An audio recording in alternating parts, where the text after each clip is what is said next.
मैंने शिरडी वासियों से प्रश्न किया कि जो कुछ बाबा ने अभी किया है उसका यथार्थ में क्या तात्पर्य है। उन्होंने मुझे बतलाया कि गांव में विषूचिका हैजा का जोरों से प्रकोप है और उसके निवारणार्थ ही बाबा का यह उपचार है। अभी जो कुछ आपने पीसते देखा था वह गेहूं नहीं, वरन विषूचिका हैजा थी जो पीसकर नष्ट भ्रष्ट कर दी गई है। इस घटना के पश्चात सचमुच विषूचिका की संक्रामकता शांत हो गई और ग्रामवासी सुखी हो गए। यह जानकर मेरी प्रसन्नता का पारावार न रहा।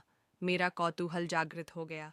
मैं स्वयं से प्रश्न करने लगा कि आटे और विषूचिका हैजा रोग का भौतिक तथा पारस्परिक क्या संबंध है। इसका सूत्र कैसे झात हो। घटना बुद्धिगम्य सी प्रतीत नहीं होती।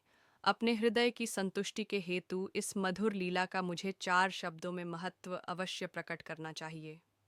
लीला पर चिंतन करते हुए मेरा हृदय प्रफुल्लित हो उठा और इस प्रकार बाप का जीवन चरित्र लिखने के लिए मुझे प्रेरणा मिली। यह तो सब लोगों को विदित ही है कि यह कार्य बाबा की कृपा और शुभ आशीर्वाद से सफलतापूर्वक संपन्न हो गया।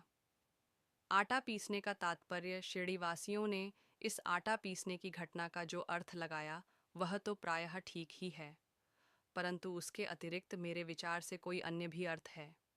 बाप शिरडी में 60 वर्षों तक रहे और इस दीर्घ काल में उन्होंने आटा पीसने का कार्य प्रायः प्रतिदिन ही किया। पीसने का अभिप्राय गेहूं से नहीं, वरन अपने भक्तों के पापों, दुर्भाग्यों, मानसिक तथा शारीरिक तापों से था। उनकी चक्की के 2 पार्टों में ऊपर का पार्ट भक्ति तथा नीचे का कर्म था।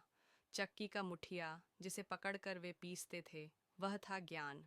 बाबा का दृढ़ विश्वास था कि जब तक मनुष्य के हृदय से प्रवृत्तियां, आसक्ति, घृणा तथा अहंकार नष्ट नहीं हो जाते, जिनका नष्ट होना अत्यंत दुष्कर है, तब तक ज्ञान तथा आत्मानुभूति संभव नहीं है।